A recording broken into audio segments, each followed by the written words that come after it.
Resistance is a time-honored biblical tradition. The heroes of the Bible stood up to the powers and principalities of this world and declared that God shows us a better way of living. And that way is a way that they will follow. In the book of Acts, Peter and the apostles explicitly say, we must obey God rather than human authority. Now, when I think about resistance, I think about marching in the streets and rallying and carefully and faithfully committing acts of civil disobedience. Today, we learn from our scriptures about how rest can be its own form of rebellion. The Sabbath was a way for the Hebrew people to say that they would not be part of a culture of production. And in our gospel lesson, we're reminded that rest is an important part of the rhythm of following Jesus. By practicing rest, we are declaring a different way of life and proclaiming that we are enough and beloved as we are. So let us practice love and resistance in this time of worship together. Last week, we heard about the death of John the Baptist. Today's lesson follows that account in the Bible with the feeding of 5,000 people. But first, there is some preparation for that event. The apostles gathered around Jesus and told him all that they had done and taught. Jesus said to them, "Come away to a deserted place all by yourselves and rest for a while." For many were coming and going, and they had no leisure even to eat. And they went away in a boat to a deserted place by themselves. May we be blessed with the understanding of this passage. I don't know how this will hit home with you, but this reading from Deuteronomy reminds me of the movie The Ten Commandments. And I can't help but lose the thought of Charlton Heston playing Moses, as he tells the people of Israel what God has ordered. Here in the fifth commandment is a reminder of the value of a seventh day of rest after experiencing the harsh labors the Israelites had in Egypt. Hear now the reading.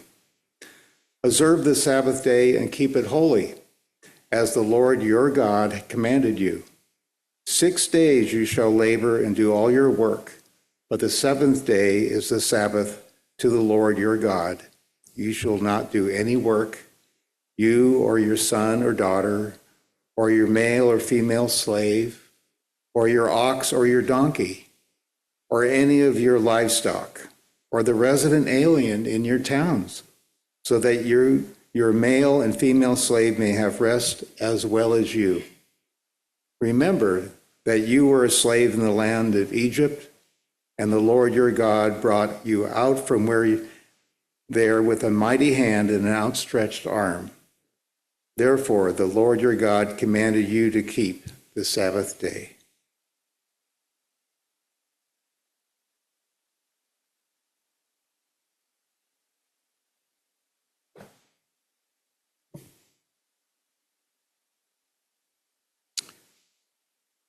If someone near you falls asleep during the sermon, do not wake them up. They are actively engaged in resistance.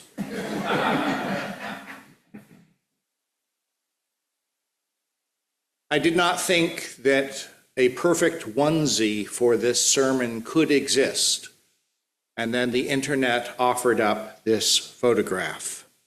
A cop, presumably dad, holding a baby, and the onesie says, "I refuse to nap. Is that resisting arrest?"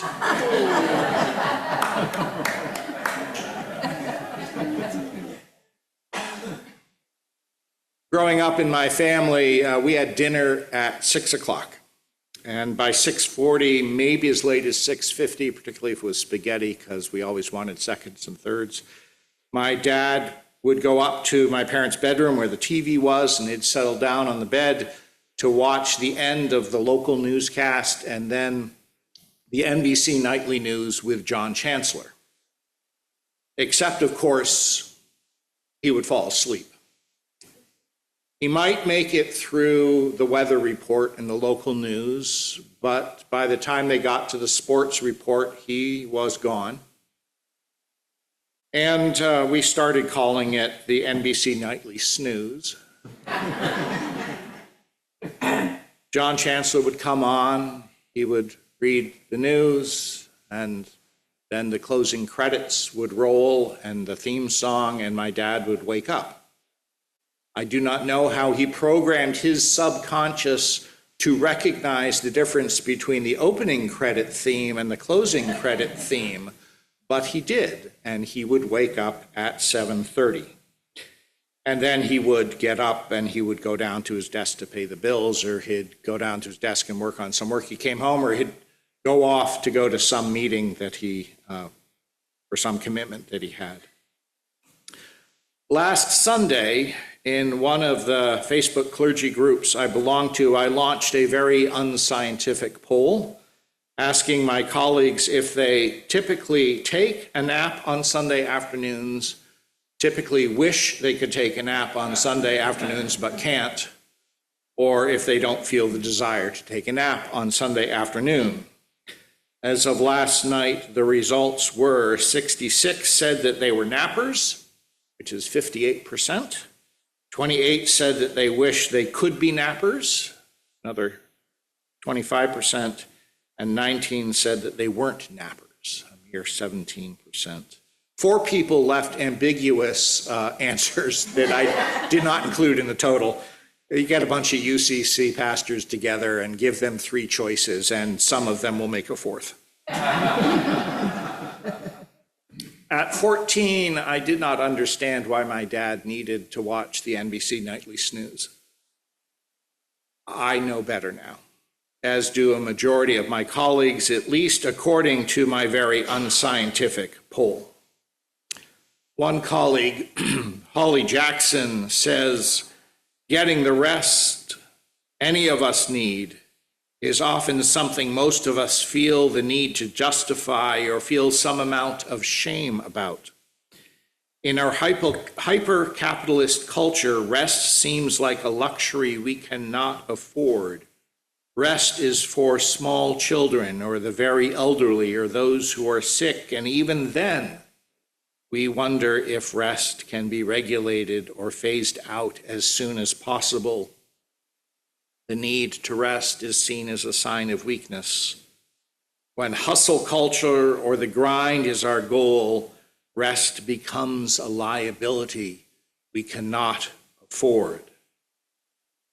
In her manifesto, that's what Tricia Hersey calls it, a manifesto, she writes, all of culture is collaborating for us not to rest. I understand this deeply. We are sleep deprived because the systems view us as machines. But we are not machines. Our bodies are a site of liberation. We are divine, and our rest is divine. I think Moses would agree with her. The passage from Deuteronomy we heard is one of the versions of the 10 Commandments we find in the Hebrew Scriptures. The commandment we heard today is to keep the Sabbath holy, and then the passage goes on to explain how to keep the Sabbath holy. The passage in Deuteronomy has one significant difference between its version and the version that I know I'm much more familiar with, the version we find in Exodus 20. The Exodus version focuses solely on keeping the Sabbath rest, day of rest, because God kept a day of rest after spending 6 days creating. The Deuteronomy version comes down with an additional important reason for resting, and that the rest needs to be not just for the self, but for everyone too. And the reason for allowing everyone to rest is twofold. Yes, rest because God rested. And rest because, and even allow your slaves to rest because you were once slaves in Egypt. You know what it is like to be enslaved. That's the radicalness of this commandment. That's where we learn that without a doubt, rest is resistance. The pattern is set up in the beginning. Good work is followed by rest. Notice that the purpose for this divine rest on the seventh day of creation is not in order to get back to work on the eighth day. It is not a back to work after the weekend kind of thing for God. The purpose of the Sabbath is so God can enjoy the work already completed. The next time we run into the Sabbath is during the Exodus narrative. The Hebrews have been sprung from slavery, but now they must face the harsh realities of life outside the imperial system. Their first test of character is how they will sustain themselves. It is an economic test. If you read the story, it's in Exodus 16, and go ahead and read it if you're not familiar with it. You'll hear that the newly freed Hebrews could not imagine an economic system apart from the Egyptian political, military, technological complex that enslaved them. You hear it in their complaint to Moses as they're wandering in the wilderness. If only we had died by the hand of the Lord in the land of Egypt, when we sat by the flesh pots and ate our fill of bread, for you brought us out into this wilderness to kill us, kill the whole assembly with hunger. It's not just whining. They are expressing their inability to imagine another possibility for sustenance. The inability to imagine another economy. So God gives the Hebrews instructions on how to gather up manna, a gift of bread from God, manna from heaven. They're told only to collect enough for today. If they collect more than they need for today, the extra rots. The one day that this doesn't happen is the sixth day. On the sixth day, they're told to gather up enough manna for 2 days. This way, they don't even have to collect manna on the seventh day. They can rest. This, their first test on following instruction, is an economic lesson. Sabbath observance requires a leap of faith, a firm confidence that the world will continue to operate benevolently for a day without human labor, that God is willing and able to provide enough for the good life, wrote Richard Lowry. Sabbath promises 7 days of prosperity or 6 days of work. It operates on the assumption that human life and prosperity exceed human productivity. Wendell Berry offered a similar reflection. Sabbath observance invites us to stop. It invites us to rest. It asks us to notice that while we rest, the world continues without our help. It invites us to delight in the world's beauty and abundance. The story from the Exodus illustrates 3 basic principles of God's economy: that there is enough for everyone, that no one should have too much, that's the prohibition on accumulation, and that the economy is not dependent solely on human labor. In other words, resting on the Sabbath is a form of resisting the economic system that views human beings as machines.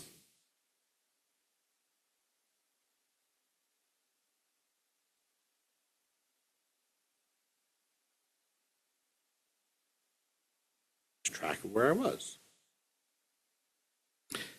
There we are. And then we get to the 10 Commandments. Get to the good stuff here. We're reminded of this again. Rest because God rested when the work was done. Don't forget that you're created in the image of God. You can rest when the work is done too. And don't hoard the resting. Everyone gets to rest. The world will go on. The economy is not dependent solely on human labor. You can trust God that there will be enough manna for all. Holly Jackson reminded me that Jesus also does some interpreting on the purpose of the Sabbath. In the second chapter of Mark's Gospel, Jesus is quoted as saying that the Sabbath was made for humanity, not humanity for the Sabbath. The Sabbath, the call to rest, exists to give us a gift. For Jesus, rest wasn't only for the Sabbath. He established in Mark 2 that the Sabbath was made to serve humanity.